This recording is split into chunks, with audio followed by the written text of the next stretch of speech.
noches a todos y bienvenidos a un nuevo programa de Contexto aquí en Agricultura TV. Y estamos conversando con candidatos porque estamos todos a modo de elección. Yo sé que hay gente que todavía no entiende mucho por qué estamos votando de nuevo, pero esto es importante y hemos hecho un llamado, yo lo he dicho varias veces, que es importante votar, no vayan a votar nulo y por lo mismo hemos estado conociendo aquí y en todas partes a los distintos candidatos. Y hoy día estamos con un candidato que la verdad es que es un emblema y ha estado presente en la realidad país desde hace mucho tiempo. Algunos pensaban que ya estaba, no sé, fuera de pistas, pero no. Está aquí de vuelta como candidato, nos acompaña hoy día Jaime Rabinet. ¿Cómo estás, Jaime? Bien, Magdalena, encantado de esta invitación a Contexto. ¿Cómo ha sido esto de ser candidato a elección popular ahora? Porque muchos pensaban que ya uno estaba como retirado de la política, pero parece que la política se hizo muy importante hoy día también nuevamente. Absolutamente, si tuviera que ponerlo en términos futbolísticos, Exacto. después de haber estado en la cancha durante 18 años o más, estaba en la tribuna. Claro. Y en la tribuna atento, hacía los movimientos de los jugadores, los seguía, etc. Y lo que me motivó a volver a la cancha fue el rechazo. O sea, verdaderamente sentí que era un deber patriótico oponerse a ese mamarracho jurídico que preparó la convención. Creo que fue realmente circense. Y por lo mismo entonces volví muy activamente a ello. Dije, bueno, después del 4 de septiembre, 62% rechazó, vuelvo a la tribuna. Pero a fines de enero me llamaron y me dijeron, mire, usted que estuvo tan activo en el rechazo, que tiene la experiencia, ha estado no sé cuánto tiempo en la vida pública, debería ir a ayudar a redactar una nueva constitución. Y le di vuelta, lo conversé con el presidente Frey, con Lagos, con distinta gente, y todos me animaron, me dijeron, mira, es tu responsabilidad, Chile ha sido muy generoso contigo, esta es una pega cortita de junio a noviembre, entonces hazlo. Y me embarqué, sin saber, y me di mucho las consecuencias, porque son 5 millones de personas, de votantes, 52 comunas, y cambió. Yo no hacía campaña, en mi vida hice muchas campañas, como jefe de campaña y como candidato, pero aquí cambió el mundo, cambió Chile.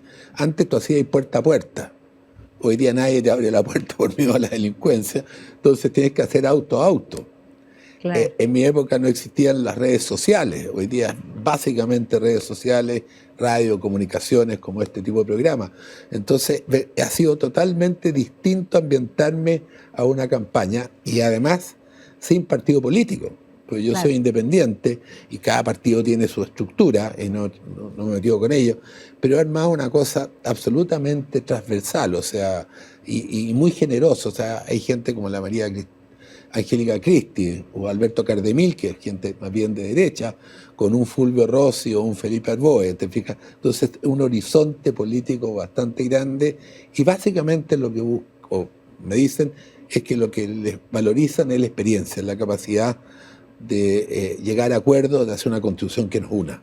Bueno, ahí yo creo que hay un punto bien importante porque ciertamente el intento anterior fue más que desastroso en todos los sentidos, pero también hubo una visión en la política en general de que la juventud per se era un valor y que de alguna manera había que darles prioridad al recambio y se fue dejando de lado la experiencia. Es como todo lo contrario a la historia, porque en la historia siempre hubo consejos de ancianos, o sea, la experiencia era lo más valorado. Y yo creo que en ese punto hay una cosa que efectivamente Jaime Rabinet tiene que aportar, porque de experiencia tiene mucha. Un poco.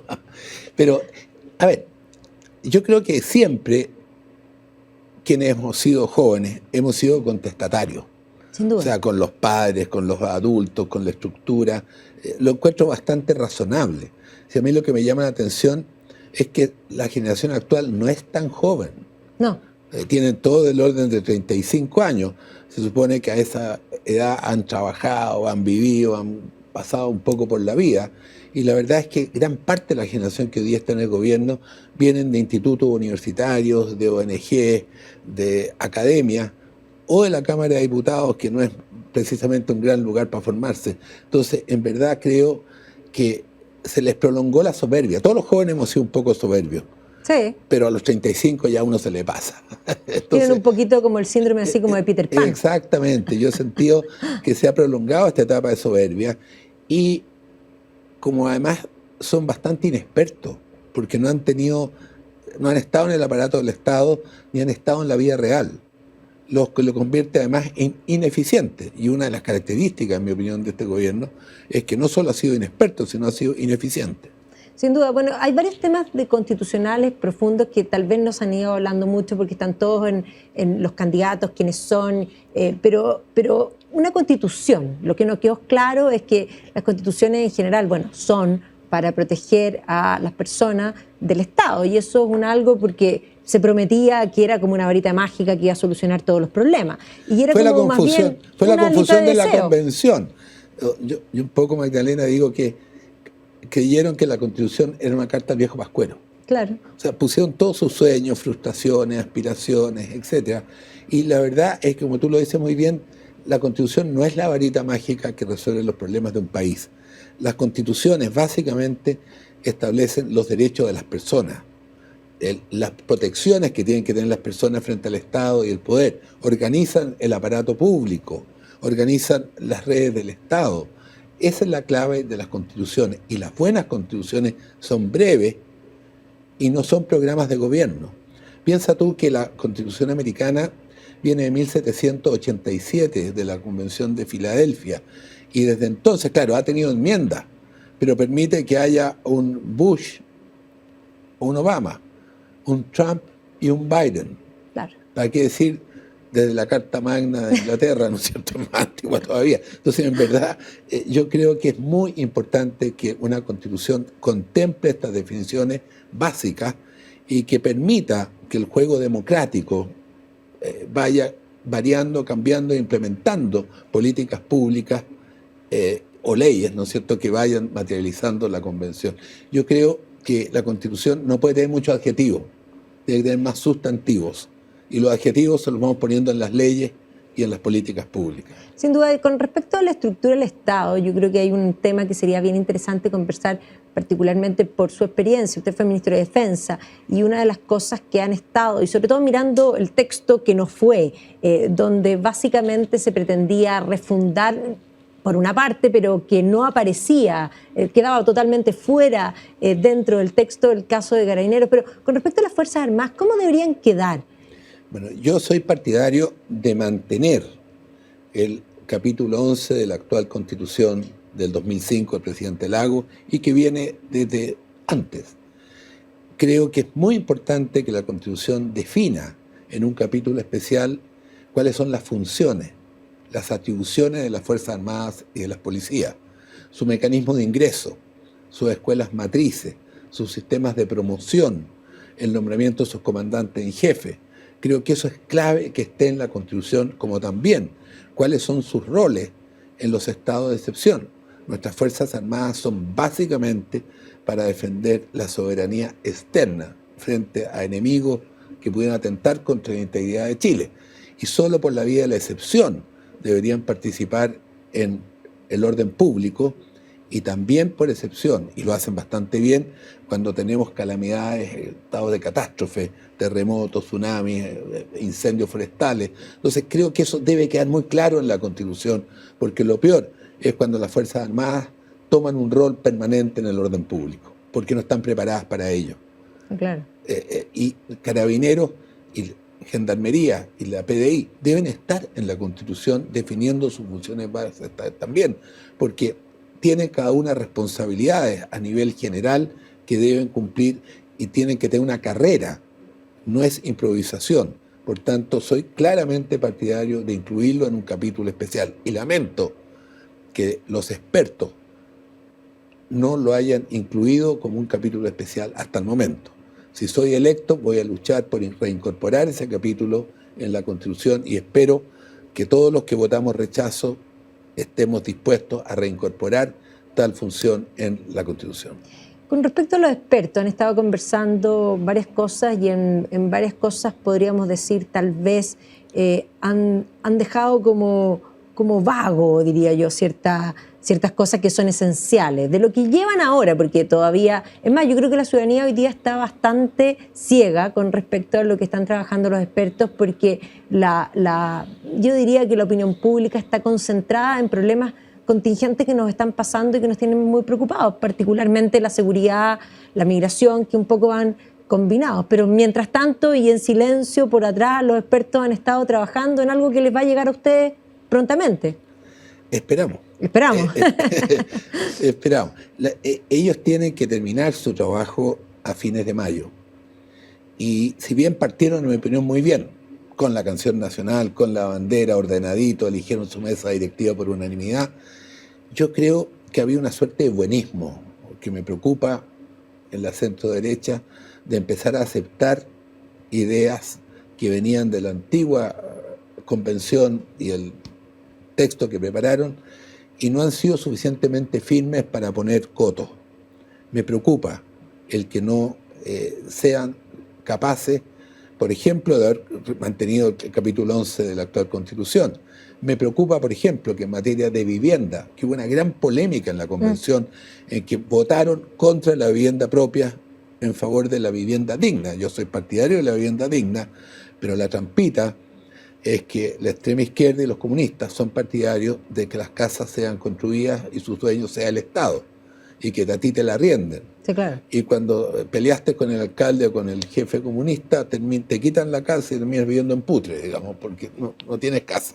Yo soy partidario que las familias chilenas aspiren a la vivienda propia. Eso se cedió en el texto que va. Estoy preocupado también que cedan la libertad de elección en materia de salud. Estoy preocupado que el derecho a la educación no se lo ejerzan los padres para saber dónde quieras matricular. Entonces, creo realmente que hay que esperar el resultado de aquí a fin de mayo, pero también se requiere en el Consejo Constitucional una fuerza suficiente para, por mayoría del 60%, poder aprobar un texto constitucional que resguarde las libertades de las personas. Sin duda, todavía da la impresión, y un poco hay que ver también qué va a suceder ahora en la elección, pero que esa pulsión refundadora sigue estando un poco tapada. Claro, partieron suavecito, pero en términos populares ya están mostrando el hilacha. O sea, empezaba a mostrar los dientes, así como los vampiros. Exactamente, están de a poquito resucitando esos conceptos. Y yo creo que hay que ser firme en pararlo. Sin duda. Bueno, y ahí en Jaime Rabinet sentado, pensemos ficción, ya fue el domingo, está sentado en los consejeros. ¿Qué son los puntos esenciales que hay que defender? Porque claramente hoy día la diferencia entre los distintos candidatos es que representan. Algunos quieren poner cosas y otros quieren mantener cosas existentes. Hay muchas cosas que eran buenas del texto constitucional que tenemos y que son buenas y que han sido buenas, pero no son solo del 2005, no son solo del 80, sino que vienen de las constituciones de 1833. Exacto, o sea, del 33. Las constituciones en Chile han tenido una continuidad histórica y eso es lo que le dio estabilidad a nuestro país en comparación al resto de América Latina. Además de la cultura política, además de algo que se habla poco, Magdalena, que es el valor de la educación pública. Gran parte de nuestras clases políticas y de la movilidad que tuvo Chile en términos sociales fue gracias a una buena educación pública que hoy día es un desastre. Y creo que eso hay que revitalizarlo. No quiero hablar de la historia de Chile, pero solo del siglo XX te puedo decir que Gabriel González Videla, Carlos Ibáñez, Jorge Alessandri, Salvador Allende, Ricardo Lagos, Patricio Elwin, Michelle Bachelet, todos de colegios públicos.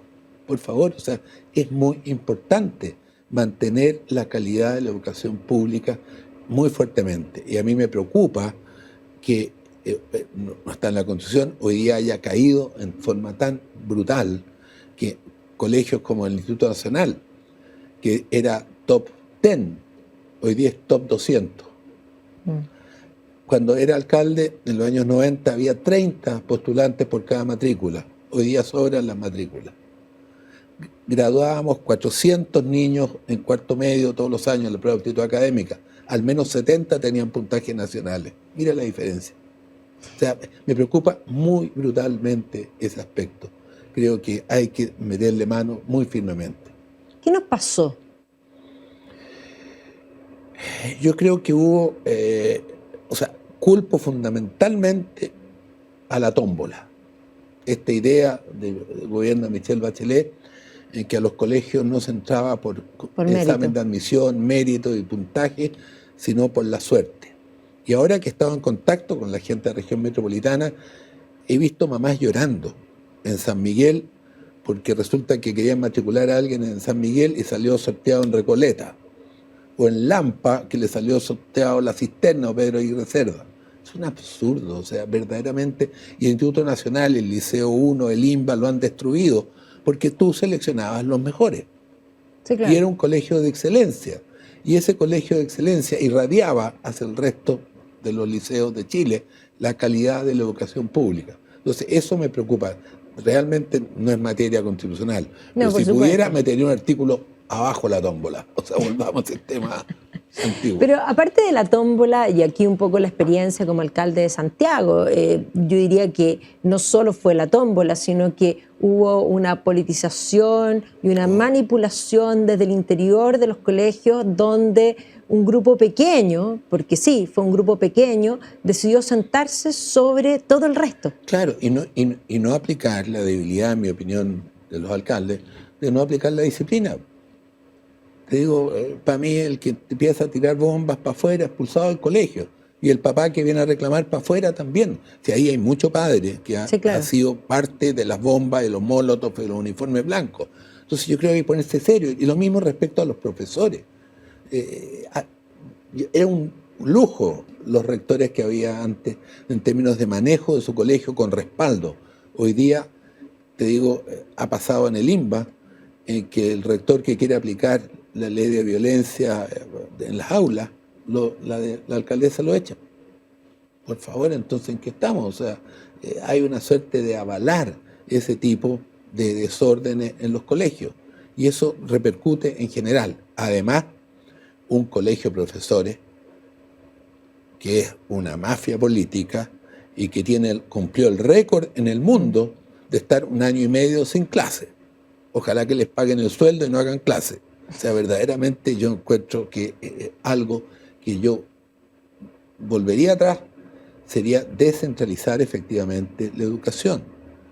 Y los colegios en municipios o en las regiones, en los colegios fiscales, de manera de que sean ellos los que fijen las condiciones de los profesores y no este maldito estatuto docente que los hace prácticamente inamovibles y ojalá no vayan a clase.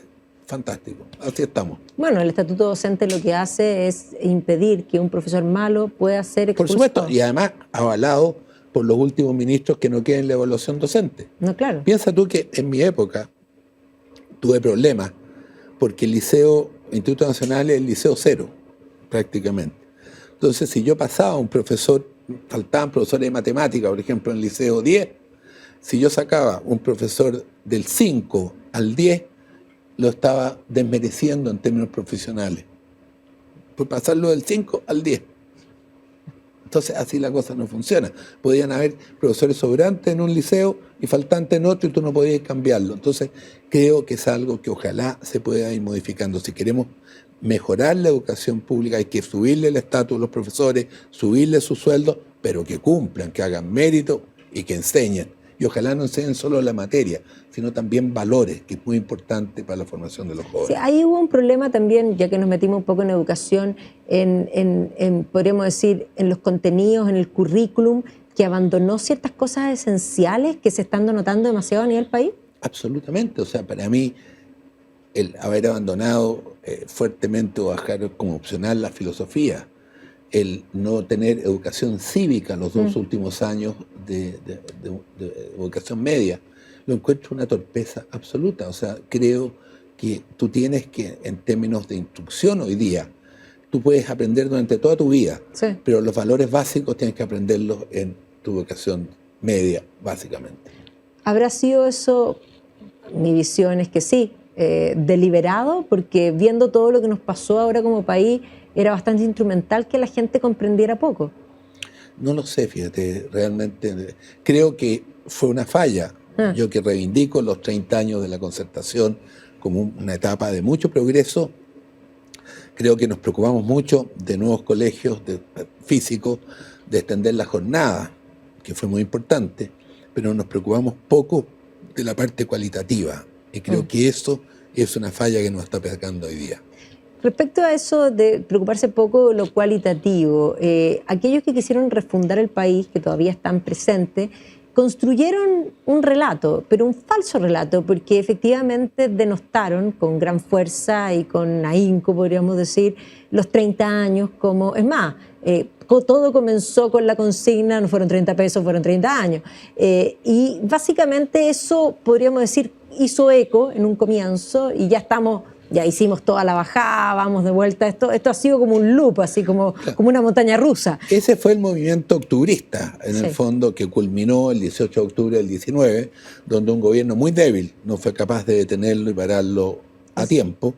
Y como la clase política hoy día es bastante miedosa frente a esto, permitió, como consecuencia del octubrismo, un sistema electoral de la convención que era perverso. Era lo mismo el partido político, que es la organización base de una democracia, a las listas independientes que se organizaban como partidos políticos. Y terminamos con ese gallinero que fue la convención. Entonces, se pagó la consecuencia. Lamentablemente perdimos 1 año y medio, pero afortunadamente Chile rechazó, con el apoyo de este gobierno a favor. Recordemos que Boris se jugó porque se aprobara ese mamarracho jurídico que hacía a Chile ingobernable. Afortunadamente el 62% votó en contra y yo espero que este domingo también sea más que el 62% que respalde a quienes rechazamos ese proyecto constitucional. Bueno, ahí hay un punto bien importante, porque efectivamente aquellos que fueron por el apruebo, hoy día hay varios que van de candidatos, se han revestido y han cambiado el discurso, pero la verdad es que en tan poco tiempo se puede cambiar completamente convicciones. Es como, tengo mis ideas, pero si no te gustan, tengo otras. Además, ocultan algo re importante, Magdalena. Mucha gente, digamos, moderada o supuestamente moderada de izquierda, al final terminó votando a prueba y según ellos para reformar. Sí. Y la verdad es que eso era falso. Sí. Porque el artículo 191, número 2 de esa Constitución, de haberse aprobado, habría impedido toda reforma que no tuviera el acuerdo de los pueblos originarios.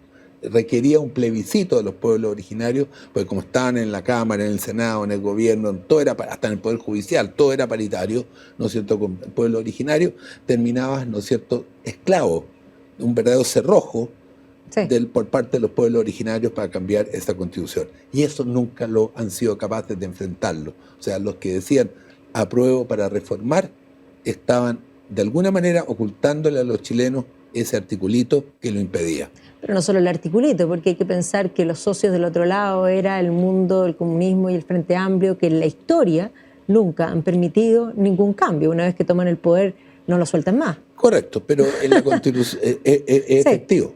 Pero además tenía otro artículo, que era el 34, que contemplaba que las comunidades de pueblos originarios tenían autonomía territorial. Incluso podían, si querían o no, participar en la política del Estado de Chile. No sé, por favor, era una locura. O sea, hacía absolutamente ingobernable este país. Incluso para Boric, ingobernable. No, sin duda, era los pueblos originarios fueron instrumentalizados bajo la causa de la izquierda. Y yo soy partidario que la nueva Constitución haga un reconocimiento a los pueblos originarios en términos de su cultura, bagaje, legado, etcétera, y el lenguaje. Creo que pero es parte de la multiculturalidad, no de la multinacionalidad. Sin duda. Incluso más, yo soy partidario que si tiene un padrón de personas de pueblo originario en función de igual proporción que los diputados, etcétera, tenga representación en el Parlamento, pero una proporcional a quienes votan y a quienes son parte de ese pueblo, de manera que estén no sobre representados ni subrepresentados. No, sin duda. Ahora, hay varias cosas de lo que se discutió, digamos, y que llevaron a la locura colectiva y que finalmente se llegaron a estos acuerdos políticos de los 12 puntos. ¿Esos bordes, ¿esos bordes son suficientes o hay varios bordes que no quedaron suficientemente claros y que es la interpretación de ellos las que puede poner en peligro nuevamente de caer, aunque suene distinto, en lo mismo? Bueno, yo creo que los BORES es un gran avance. Sí. Sin embargo, como tú muy bien lo dices, pueden mañosamente empezar a interpretarlos o en forma laxa o a tratar de perforarlos, perforar los bordes, y para eso creo que es muy importante que el Consejo Constitucional tenga una mayoría clara de gente que esté dispuesta a parar en seco esos intentos. Y ahí, por eso mismo, yo creo, un poco pensando en la elección de ahora, en la política hemos visto que ha habido como cantos de sirena. Y cuando decimos cantos de sirena, estos relatos que están en el ambiente han hecho que muchos se compren esas ideas porque pareciera ser que electoralmente la gente va por allá. Y de alguna manera después se han ido cambiando de actitud porque están preocupados de los votos. Y ahí faltan convicciones en los políticos que están haciendo política. Mira, no lo siento. La verdad es que he estado muy metido en la campaña de la región metropolitana y he visto en general seriedad en los planteamientos.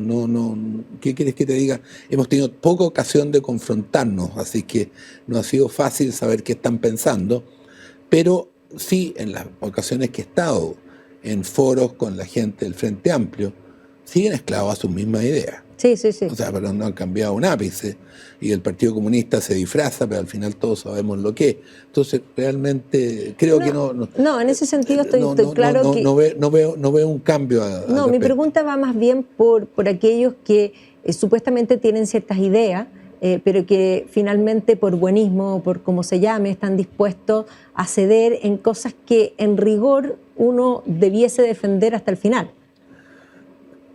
Estoy de acuerdo contigo, o sea, espero que así sea, y por eso creo que es tan importante que se elija gente con experiencia, con capacidad, porque incluso yo te diría gente que va en otras listas que podrían ser adversarios, no obstante ser amigos en la vida real, como un Sergio Vitar o como un Ricardo Núñez, los prefiero a ellos que esos jóvenes impacientes, llenos de ideologismo, porque han sido capaces de llegar a acuerdos. Claro. ¿Te fijas? ¿Cómo no sería un lujo que Andrés Saldívar salga? Porque un hombre que aporta una experiencia y una trayectoria, estuvo él también por el rechazo, es bien importante. Sí. Lo mismo un Mario Ríos en Chillán, o un Jorge Ulloa en Talcahuano, o un Gonzalo Ibáñez en Viña del Mar, Valparaíso, no sé. Creo que hay que buscar gente con experiencia, yo digo con cana, para que pongamos de alguna manera, ¿no es cierto?, racionalidad, entendiendo lo que hablábamos al principio, que la Constitución no es la carta del viejo pascuero, no es la varita mágica, sino es la que busca defender a la persona, asegurar sus libertades y organizar el Estado. Y un tema, Magdalena, que no me he hablado, que a mí me apasiona, es que yo creo que necesitamos modernizar el aparato del Estado. Sí. Hoy estamos con un Estado del siglo XX. Lo primero que yo haría sería reorganizar los ministerios, quienes hemos tenido experiencia gerencial o municipal. Es imposible que 22 personas te reporten a ti. Es imposible. ¿Qué es lo que pasa con el presidente de la República y los ministros? Yo soy partidario de usar la figura inglesa: ministro de Estado, secretario de Estado. Entonces, por ejemplo, en materia de territorio, un ministro del territorio, del cual secretario de Estado está vivienda, urbanismo, obras públicas, transporte, bienes nacionales. Mira, ahí refundí 5 en 1. ¿Okay? Economía, agricultura, minería, energía. Y actúa coordinadamente. A mí me pasaba como ministro de Vivienda que a veces transporte, obras públicas hacía lo contrario de lo que yo estaba tratando de hacer. Entonces, claro, tienes que tener esa coordinación. En segundo lugar, este es un país muy centralizado, pero terriblemente centralizado, no solo en Santiago, sino en los ministerios. Piensa que el ministro de la Vivienda, en mi época, definía dónde se construyen las casas en Arica, en Osorno o en Talca. ¿No crees que sería más lógico que sea el municipio y la región la que lo haga? Por supuesto. ¿Por dónde pasan las micros? El ministro de Transporte me fijaba en Santiago por dónde pasaban las micros y no el municipio de Santiago. Entonces yo creo que tenemos que aprovechar esta Constitución para traspasar funciones en salud, educación, vivienda, urbanismo, tránsito, transporte a los gobiernos regionales y a los municipios. Creo efectivamente en una desconcentración y descentralización. Y ojalá tengamos la fuerza como para ponerlo en la Constitución. Sin duda. Y otra cosa importante de la modernización del Estado es también ser más eficiente en el sentido también de los recursos, porque pareciera ser que hay algunas personas que tienen la idea de que los recursos son como el maná del cielo, que simplemente cae, y que si hace falta, bueno, subimos los impuestos, así de simple. Y la verdad es que pareciera ser que de pronto es necesario también ser eficiente, es decir, si con respecto, por ejemplo, a las empresas públicas, ¿pueden necesariamente solo perder plata o deben ser también eficientes? Tienen que ser eficientes, depende para qué sirvan, ¿de acuerdo? Sí, por supuesto. O sea, tú no le puedes pedir a la Corfo que gane plata. No, porque su rol es el fomento, claro. ¿No es cierto? Entonces, yo creo que, fíjate, yo tengo un concepto también distinto. Me gusta la figura de la Oficina de Presupuesto del Parlamento Americano. O sea, hoy día tú tienes la Dirección de Presupuesto, la Contraloría que fiscaliza la legalidad, pero me gustaría del Parlamento un órgano potente que fiscalice la eficiencia del gasto público, no solo si se hizo o no. Hoy día eso lo hace la DIPRE, pero es juez y parte. Entonces creo que sería muy bueno para compensar el sistema presidencial que del Parlamento hubiera una oficina, pero profesional, no de operadores políticos, sino profesional que pudiera evaluar las políticas públicas, los programas, y cuando se discuta la ley de presupuesto, decir, mira, estos programas son ineficientes. Exacto. Pero afuera, porque la DIPRE lo va a defender porque es su pega. Y porque es su gente. Exactamente. O es lo que ellos asignan como presupuesto, va a depender del presidente de la República y el ministro de Hacienda. Creo que tenemos que además reestructurar también el servicio público de manera de tener más profesionales de carrera, que no puedan ser removidos por la voluntad de los presidentes. Todos lo han hecho, no solo sí, sin duda. Yo creo, por ejemplo, que la alta dirección pública debería llegar hasta exactamente bajo el subsecretario. O sea, te hablaba de ministro de Estado, secretario de Estado, subsecretario, eso es político. Y ahí para abajo, de carrera, por periodos acotados, no con inamovilidad, sino con periodos acotados, en la cual el Ejecutivo no pueda removerlo sin un fundamento serio por sumario administrativo o lo que sea. De manera de que haya estabilidad, porque hoy día también nuestra administración pública es muy veleidosa a los cambios políticos y eso le quita continuidad. Sin duda, pero además debieran ser, digamos, evaluados también por productividad. O sea, obvio. Si hay alguien, porque una de las cosas también que sucede en el sector público, igual que los profesores, es que hay algunas vacas sagradas que son inamovibles, da lo mismo lo que hagan. Claro. Bueno, yo creo que es un gran error ese. Y la ley del que nada hace, nada teme, es terrible en la administración pública. La viví en la municipalidad, la viví en los ministerios que estuve. O sea, para el funcionario público muchas veces es más riesgoso decir sí que decir no. Y así se tranca todo. Entonces, creo que es muy razonable lo que tú dices, que tiene que haber una evaluación, pero también estabilidad y selectividad. O sea, seleccionarlo por mérito, por calidad y no por el color político. No, sin duda, el mérito, ahí está uno de los puntos que como país, de alguna manera, en algún minuto en el discurso se eliminó. El mérito pareciera ser que era algo que no importaba, tanto en los colegios como Y otra cosa importante respecto a los presupuestos, existe un incentivo súper perverso de que cuando un presupuesto se establece y hay alguien que fue más eficiente, se lo castiga. Porque tienen que gastarse la plata.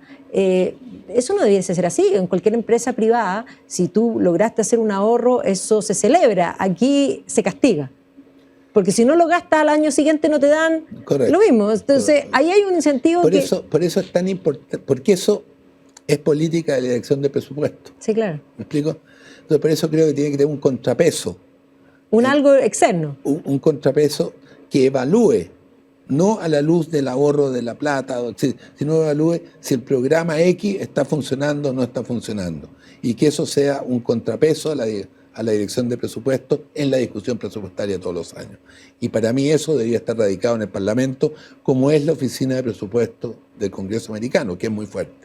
Con respecto a la preocupación que tenemos todos hoy día en la primera cosa, cuando cualquier persona se levanta en la mañana, escucha las noticias y le preocupa la seguridad porque está desatada. O sea, realmente es un tema no menor y no es una creación simplemente de un relato.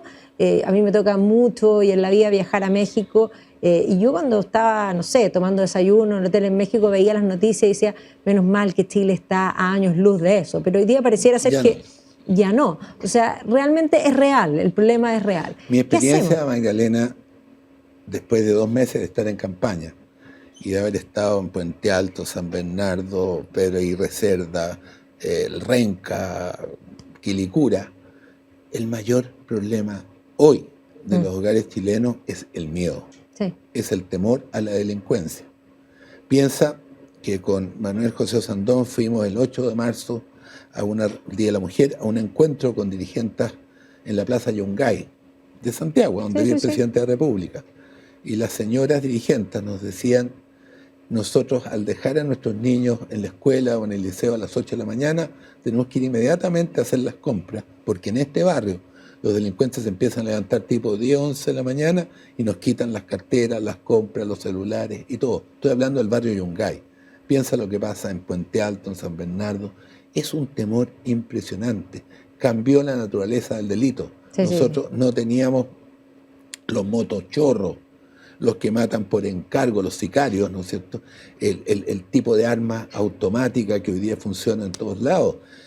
Además, ha habido una cultura de abandonar, de ceder el espacio público. Piensa que desde el año 2019 hay un instructivo del gobierno de entonces que protege los funerales narcos con la policía en vez de meter preso a los que andan con pistola o disparando fuegos artificiales, ambas cosas ilegales, Por supuesto. los protegen. Por favor, lo vimos hace poco en Pedro Aguirre Cerda. Sí, sí. Piensa lo que pasó hace 2 días atrás en Concepción, En y el tuvo que estadio. suspender el clásico también por fuego artificial y desmanes de la Barra Brava. Lo que pasó en pocos días atrás en Calama, en que murieron no sé cuántos en un tiroteo. Por favor, estamos la sección, el buenismo, el no aplicar mano dura y fuerte y respaldar a la policía y entrar a picar en forma efectiva al narcotráfico, a las bandas organizadas, no está pasando la cuenta. Eso lamentablemente no se resuelve solo por la Constitución. No. Requiere políticas públicas y firmeza. Creo que la ley Naim Retamal fue un paso adelante, en que el Frente Amplio y los comunistas la votaron en contra. Amenazaron al presidente de la República por llevarlo al Tribunal Constitucional.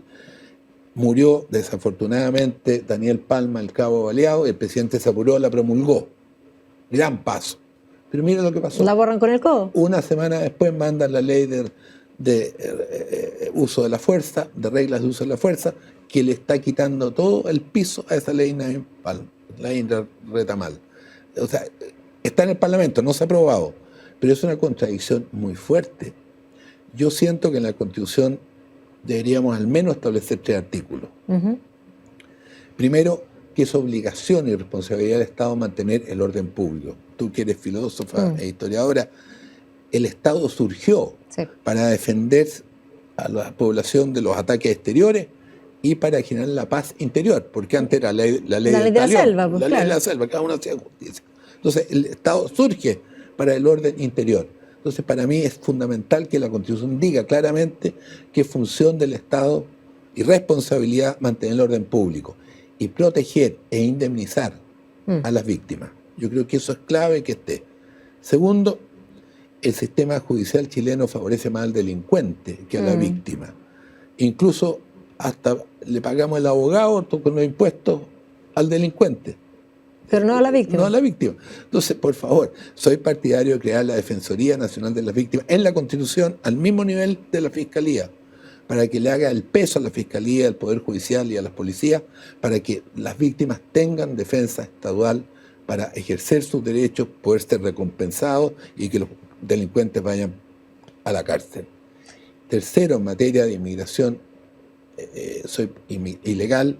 Además de ponernos firmes en la frontera, particularmente con Bolivia, soy partidario de que el presidente de la República tenga la facultad de expulsar, sin recurso judicial alguno, a los extranjeros involucrados en delitos o narcotráfico. No tenemos por qué tenerlo en nuestras cárceles. Realmente siguen delinquiendo de adentro, le están enseñando a nuestros chilenos a delinquir más sofisticadamente, entonces creo que deberían salir inmediatamente en cuanto sean condenados. Y bueno, y ahí en las cárceles, sin duda, una de las cosas que parece, de repente aparecen estos reportajes que uno se impresiona, pero tienen en el fondo contacto celular, o sea, de se todo, supone que... En Arica, fíjate, leí el otro día, el 50% de la población penal ariqueña son extranjeros. Y el tren de Aragua sigue funcionando impecablemente desde la cárcel. No, claro, y por eso Una mafia narcotraficante, tienen por supuesto. contacto con celular. Una de las cosas que aparecía en el texto que no cuajó finalmente era que mantuvieran las redes, porque ni siquiera era familia, era las redes, y las redes cualquier cosa. Exactamente, o sea, yo creo que esa gente tiene que salir inmediatamente por fuera. ¿Qué se hace ahora con la frontera? Porque tenemos un problema y la frontera está en el fondo porosa, por una parte, pero por otro lado hay interés y hay en el fondo, podríamos decir, el que pone el problema de devolver es Bolivia, o sea, ahí hay un problema. Y por otra parte, el flujo viene desde Venezuela. Entonces, ¿cómo se controla esa situación sin sin condena a Venezuela abiertamente? A nivel latinoamericano, pero ahora ya no están solo en Chile, quieren salir de aquí. Yo creo que hay todo un esfuerzo por regular la emigración de Venezuela, eventualmente de Colombia también. Creo que es importante hacer un esfuerzo diplomático, pero soy partidario claramente de cerrar nuestra frontera. Y creo que el envío que ha hecho el presidente Boric de las Fuerzas Armadas y de la policía a controlar la frontera la está mandando con las manos amarradas. Porque el 28 de abril del año 2022 el Servicio de Migraciones dictó una resolución que impide siempre buscan palabras nuevas, la repatriación, lo llaman reconducción, de los extranjeros que pasan por Bolivia hacia Chile. No los podemos mandar de vuelta. Y eso es un absurdo. Sí lo podemos hacer con Perú, y ahí está el conflicto que tenemos. Sí, claro. Pero con Bolivia no se toca. ¿Por qué? Porque le tienen simpatía a Evo Morales, a la región Aymara, etc. Entonces, verdaderamente, yo encuentro que hay que poner mano dura ahí. Persona que pasa por Bolivia, para afuera. Y si quiere quedarse a vivir en la frontera, estupendo, se quedará en la frontera. Pero tenemos que ponernos serios en esa materia. Creo que ha habido un gran error y el conflicto con el Perú, en mi opinión, Chile está fallando ahí. Porque gran parte, lo leí hoy día en el Mercurio, gran parte de esos extranjeros que quieren salir por el Perú entran por Bolivia. Entonces mandémoslos por Bolivia. ¿Y cómo se manda por Bolivia si Bolivia no los quiere aceptar? Me pongo pesado con los puertos. El 70% del comercio exterior boliviano pasa por los puertos chilenos. Ellos no me quieren aceptar los extranjeros que ellos han permitido que vengan a generar problemas a Chile. Yo me pongo pesado con los puertos. ¿Qué pasa si no salen los productos bolivianos o no entran los productos de Bolivia? ¿Qué pasa? Me llevan a La Haya. Fantástico, voy a La Haya.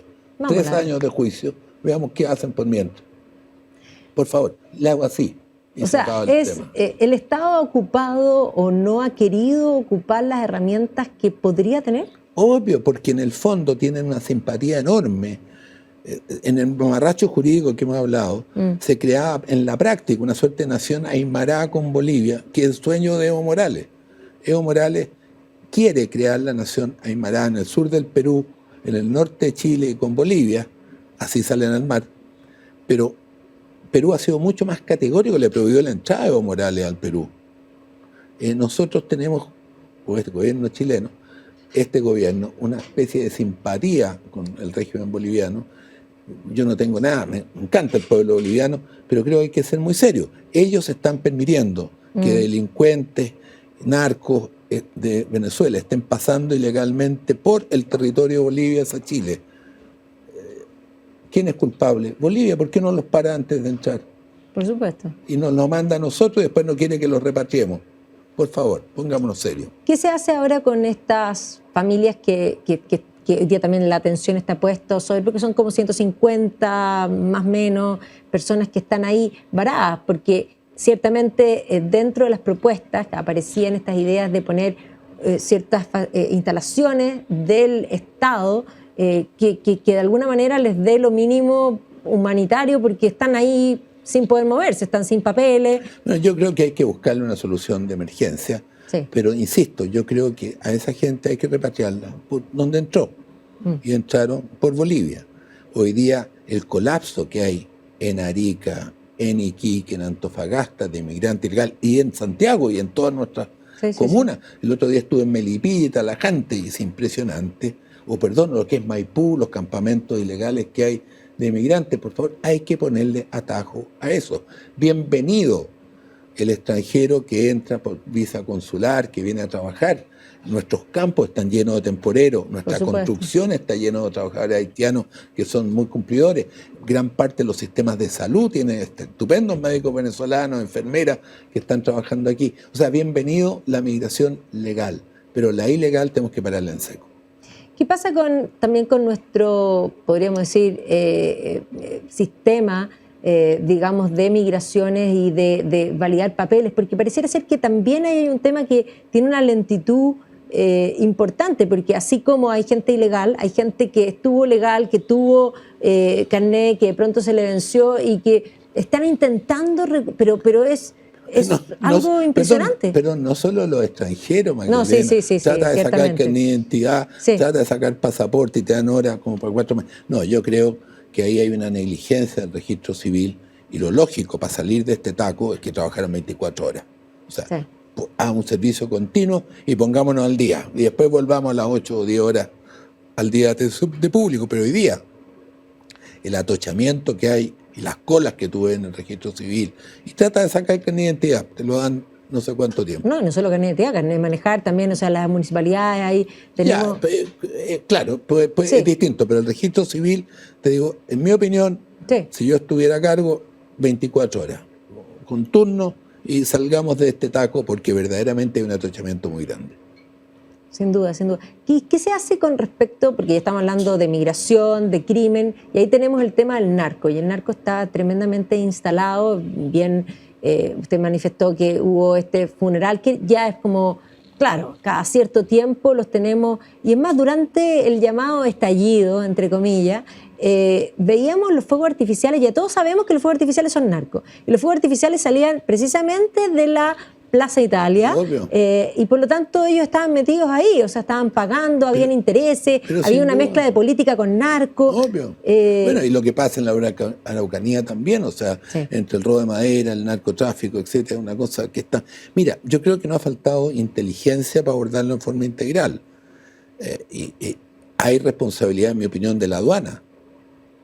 Por dónde entran todos los fuegos artificiales, por dónde entran todas las ametralladoras, no las tiran helicópteros o aviones del aire, entran por nuestra frontera. Estamos hablando de una desigualdad de medios entre la policía y los delincuentes. Nuestras policías andan con pistolas, los otros con ametralladoras, entonces realmente ha cambiado absolutamente el equipamiento del delincuente y eso requiere aduana.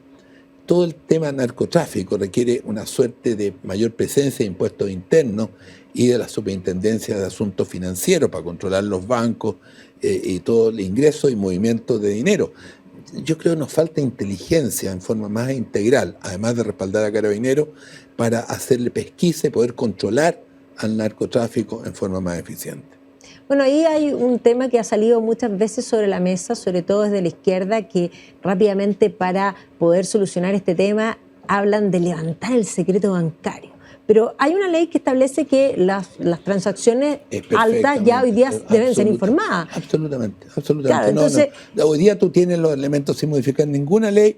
Sería voluntad política de armar una comisión multidisciplinaria que aborde este tema y que en forma coordinada puedas atacar el tema del narcotráfico. Sin duda. Bueno, y un poco yo quiero entrar en ese punto, porque hay una cosa que tiene que ver con entrar como en la intimidad de las personas y que hay una delgada línea ahí, porque efectivamente cuando nosotros hablamos de este tema del secreto bancario, las personas tienen derecho a tener sus cosas sin que el Estado sepa, en tanto las cosas sean legales, pero cuando hay transacciones grandes es donde se informa y por lo tanto eso... Bueno, son reglas internacionales además en términos de movimientos, etcétera, que están controlados. Además, siempre el Poder Judicial y la Fiscalía te pueden dar orden para investigar, entonces yo no creo que haya un impedimento legal en esta materia. Ahora, con respecto a la combinación, porque una cosa es el narcotráfico y otra cosa es la corrupción. La gente consideraba que Chile no era un país corrupto y en el último tiempo pareciera ser que éramos más corruptos de lo que muchos pensaban. Ha habido mucha corrupción en distintos municipios que de alguna manera han levantado las alarmas, pero yo diría que en Chile existe como una noción del vivo, así, el que logra legalmente evadir es como que lo aplauden, así como... a mí me parece eso preocupante, Bueno, tiene que ver con la educación. yo creo que en la nueva Constitución tenemos que poner algunas normas al respecto. O sea, por ejemplo, castigar fuertemente la colusión, Sí. castigar las coimas de lo que tú estabas hablando, tanto en el sector público como en el sector privado, con cárcel efectiva. Pero a la vez creo que tenemos que darle protección a las personas, a los consumidores, a los usuarios. Si hay mucha injusticia, mucha desigualdad, muy maltrato de empresas de servicio o multiempresas grandes que en el fondo te venden, pero cuando tú quieres reclamar tu producto o quieres reclamar tu calidad, te tramitan. La gente se siente desprotegida. Yo creo que hay que poner alguna norma, ojalá después complementado con leyes, que protejan más al ciudadano frente al abuso, que es un tema bien importante. Al abuso, claro, privado en el caso de las empresas, Y pero público también. ¿Qué pasa ahí? Porque ciertamente las personas tienen una sensación, y esto no es una sensación, es una realidad, que cuando uno va al mundo público, el chileno por naturaleza hace cola. Y es más, agacha la cabeza y hace cola y está acostumbrado a que lo traten mal. ¿Qué pasa ahí?